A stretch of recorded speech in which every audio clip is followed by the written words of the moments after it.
À domicile, exceptionnel, aujourd'hui sur tendanceouest.com, la Belge préférée des Français est avec nous. Salut Angèle. Salut, ça va? Ça va et toi?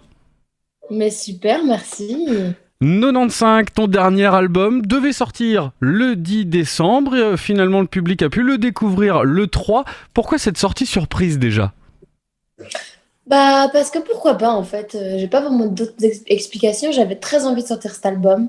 J'avais pas envie d'attendre une semaine de plus. Et j'étais confinée chez moi parce que j'ai chopé le Covid. Et en fait, je me suis dit, bah, vas-y, c'est bon. Il suffisait en gros d'appuyer sur un bouton et je l'ai fait. Donc voilà, j'ai sorti l'album. Avant d'aller au cœur justement de ce nouvel album, 95, comme sur Brol, la recette est la même, c'est toi qui écris les textes? Ouais, c'est moi qui écris les textes et qui compose les musiques. Et ensuite, je fais les prods et après, on repasse tout ça en studio avec Tristan Salvati. Mais on a travaillé quasiment de la même manière. J'ai l'impression, moi, par rapport à l'album Brol, d'avoir entendu peut-être un petit peu plus d'autotune que sur le premier opus. Est-ce qu'il y avait une idée particulière derrière ça ou pas forcément? Ouais, bah, je pense on s'est amusé avec les codes du moment. Et effectivement, il y a bah, à peine plus parce qu'en fait, l'autotune, il y en a dans Solo, quoi. Et peut-être un petit peu dans Pensée positive. Mais sinon, il y a pas, on n'a pas non plus utilisé ça dans toutes les chansons, quoi. Le public a pu découvrir justement 95 avec le titre Bruxelles je t'aime, c'est en l'honneur de ton pays de naissance. Ajouté au titre de l'album, là, même si Paris, même si la France t'appelle, on comprend que c'est Bruxelles et la Belgique qui restent ta nation de cœur, on va dire. Ouais, bah complètement. C'est aussi l'endroit où je vis, en fait. Donc, c'est l'endroit où j'ai mes repères et c'est mon refuge, quoi. Dans cet album, il y a aussi pas mal de thématiques. On parle forcément du confinement, avec plus de sens. Il y a un besoin de liberté aussi, sur Libre ou encore Mauvais rêve. C'était important de revenir sur cette période que le public a pu traverser et traverse un peu encore, on va dire. Ouais, hein, je pense que malheureusement, on est encore un peu là-dedans. Bah ouais, c'était important. C'est aussi un peu.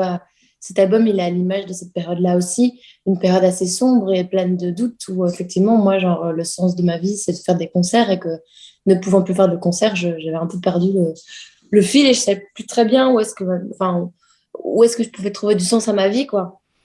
Il y a justement des thématiques sombres, hein. Il y a Taxi qui nous parle de rupture, tempête sur les violences masculines. Un petit peu comme avec Balance ton quoi, à l'époque, il n'y a pas forcément de sujet tabou avec toi.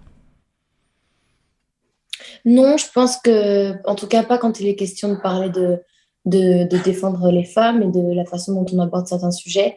Je crois que c'est juste, il faut choisir le bon ton et la bonne manière d'amener le sujet, mais non, il n'y a pas de sujet tabou et je pense que c'est important de parler de ces choses-là, en fait. Et j'ai l'impression, moi, que les jeunes générations d'artistes n'hésitent plus forcément à se poser ces questions et à aborder des sujets que peut-être ils n'abordaient pas par le passé. C'est aussi la preuve que la société elle bouge avec vous. Avec moi, je sais pas, j'ai Alors pas avec cette... vous, l'ensemble des artistes de ta génération, on va dire. Ouais, puis je pense, même au-delà des artistes, je pense l'ensemble des gens qui en fait, peut-être tendent les oreilles dans ce sens-là, quoi, d'essayer de comprendre où est-ce que ça bloque et qu'est-ce qui pourrait être changé. Et je suis certaine que collectivement, on va arriver à un changement. Et je pense qu'effectivement, il y a déjà des lignes qui peuvent un peu bouger, et tant mieux. On va rassurer le public hein, sur cet album 95. Il y a quand même du positif avec Bien Profit ou sûr. encore Pensée positive, justement. Ouais, bien sûr. Et même solo, parce que finalement, dans solo, bah, je parle d'amour. Dans libre aussi, je parle d'émancipation. Donc, c'est quand même aussi un album qui parle de liberté, de prendre sa liberté et de s'affranchir, quoi. Et ce qui est plutôt feel good, au final, c'est la pochette de l'album où on te voit dans des montagnes russes, dans un manège. Parle-nous un petit peu de cet artwork de cet album. Pourquoi avoir choisi cette thématique-là?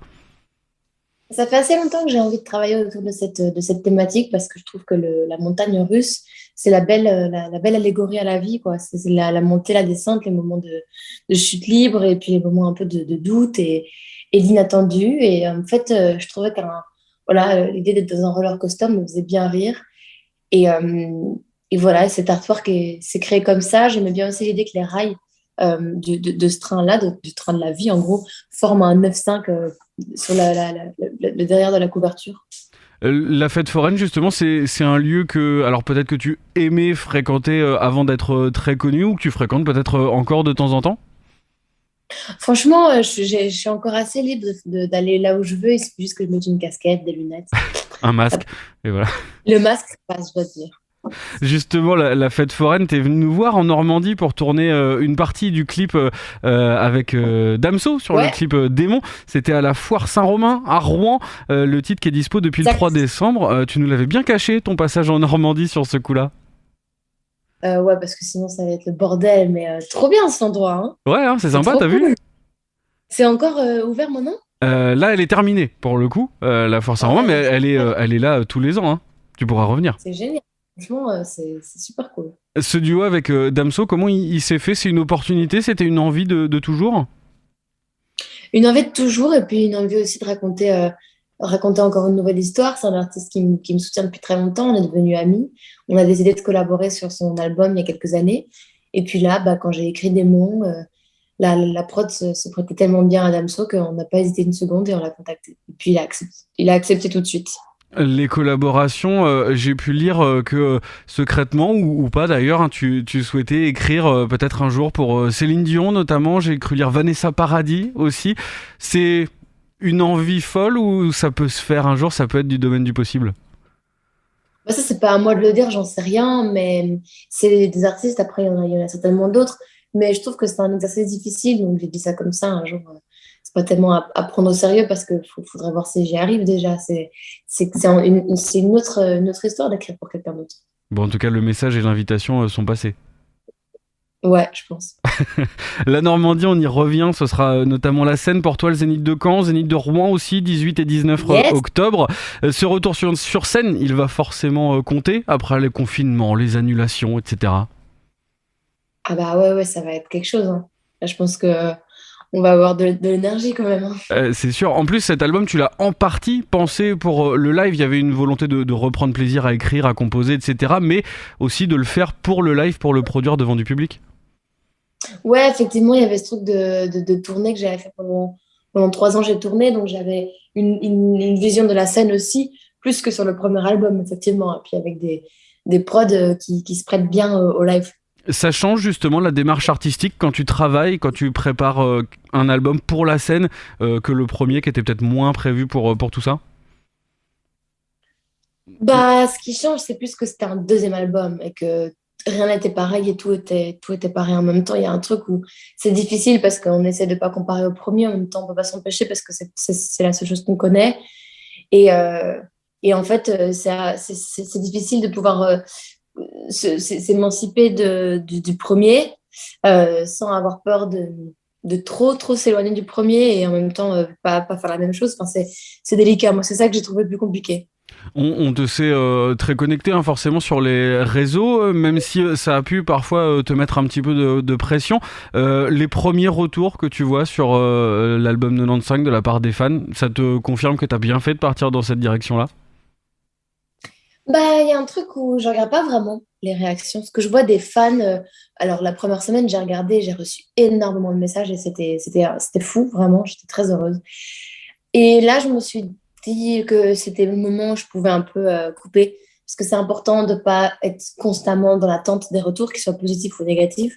Parce que c'est pas le but, en fait. L'idée, c'est qu'on fait un album. C'est génial de voir tout de suite ce qui se passe les semaines qui vont venir, il va falloir que je me concentre sur autre chose, sur préparer le live, préparer la suite et pas être dans l'attente des résultats, quoi.